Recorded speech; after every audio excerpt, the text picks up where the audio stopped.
this guy's a real regular dude on our program, and I'm so glad he brought Pam. Right, this is a true pizza loving Italian family, good friend. You all know Mr. G, Michael Giarizzo. Everybody, give him a warm welcome to the Positivity Summit. Woo! Welcome back, Yeah, our friend. This is great. There we go. yeah. You know, we taught when we think of Michael G, we often think about, they're so process driven and they got all this cool fancy CIMAC equipment and doing all these amazing things. But what really drives his business, I've decided, is the culture. He's very, very passionate about the culture, and I don't think we talk about that enough with Mike and Pam. So Michael Giarizzo and Pam, as a lean practitioner, right? We know all about the 8 wastes of lean, right?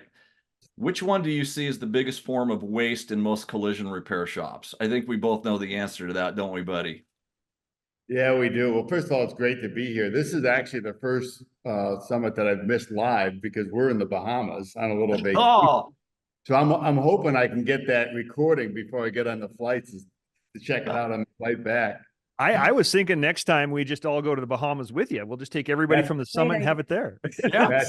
That's better yet. Yeah, and we just came off of our little trip to Palm Springs for not only SCRS work, but for the CIF event. Yeah, you're on the SCRS board now, aren't you, Michael? Yeah, in CIC. And we decided this year that we would take our whole leadership team to that event so they could really experience it.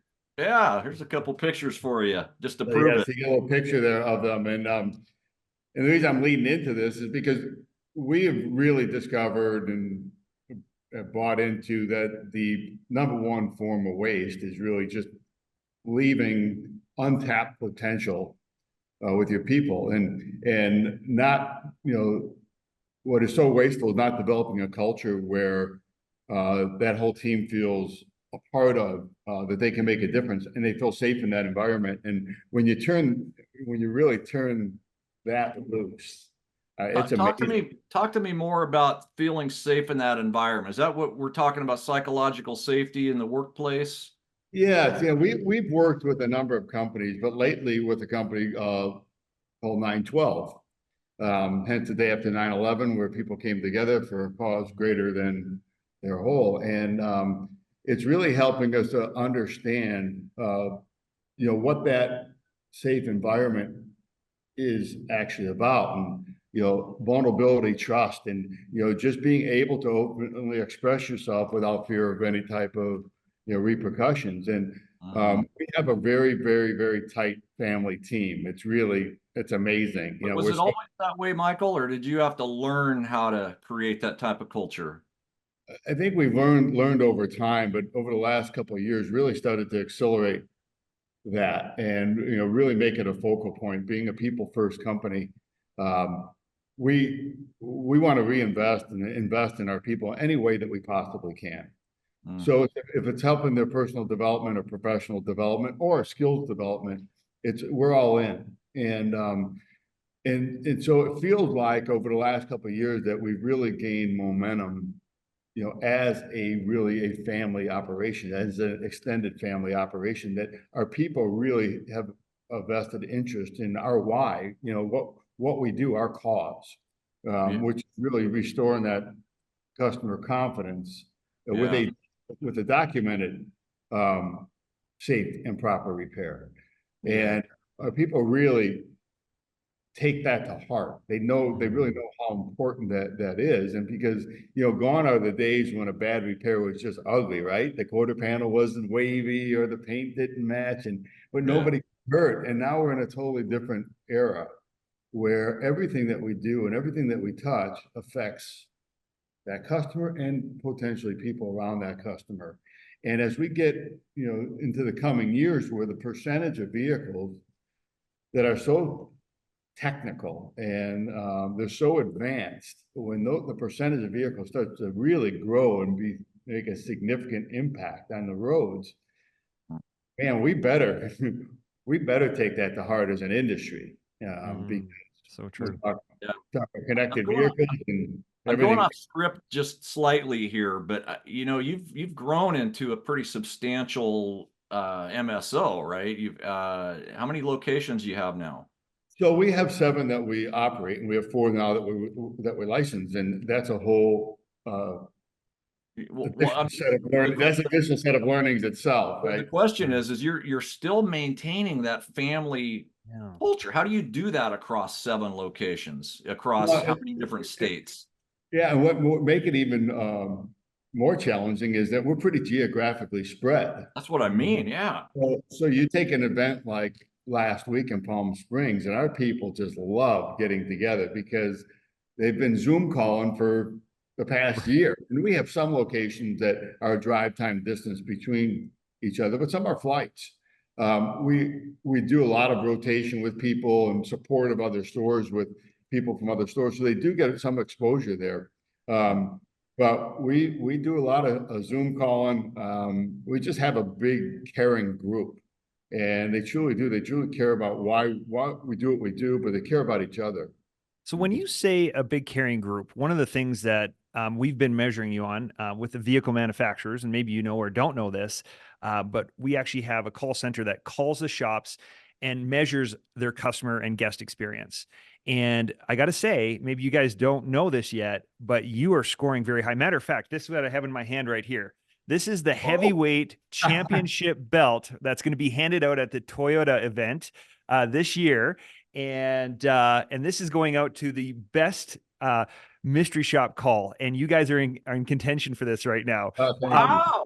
Isn't that cool? So Yeah, he wants it so bad now he can taste it. Now that you've seen it, you got to earn it. But that's belt. that's pretty cool, right? Pam, it'll look great. It goes well in the Bahamas when you wear this thing. But but here's the thing that we've noticed is that the time you're taking on the phone with a customer, the empathy that all of your people seem to have. How are you doing that? Like it's amazing. Well, thank you. I mean, we work hard on it. We really have a lot of discussions around that. You know, every customer situation is different. We all know that. And so I heard just getting on over the last half hour or so talking about don't process customers or process. Right. Thank you. Somebody who speaks both Canadian and American. By the way, we're down here. We kind of invaded 2 of our couple friends' vacation. And one of them is Canadian, so nice. You know we got that going. For practicing. Yeah. Love it. Oh, where was I? So we're talking about empathy and how you get that unilaterally across your company. Just you know, a lot of discussions. We spend an incredible amount of time just understanding what a customer could be feeling at that point, and that you know, at the end of the day, we're here to help them. And so the first thing that we need to do is just listen, understand the situation, you know, show that earnest empathy over what's going on, and then try to absorb really how that we can help them properly. Because sometimes, you know, a rub out and a brush touch on that bumper goes a long way versus, you know, the cost of what it takes today to do that correctly. You know, so really just trying to absorb what that customer needs. And realize that they're a unique situation, and everyone's a unique situation, and our job is to help them. We have a lot of good coaching. I feel like with our leadership teams, we make a point to make sure that the store leaders and the admin leaders are all tight in, and we all kind of discuss the same things over, so that when any of us are in any of the locations, we're showing by example how we care for people, not only that come in, but our team members and our health of our business and well-being of the families in it. So it's like the top of our thoughts, honestly. I mean, fixing the cars are so important today. That's everything that we do, but it's not everything we do. I mean, we truly are here to help our customers as well as our team. Yeah, Mandy just made a comment, which is so true, is that we really try and help our leaders really be better servant leaders and really understand what our job is to do. And it's really to elevate the people around us, which is so important.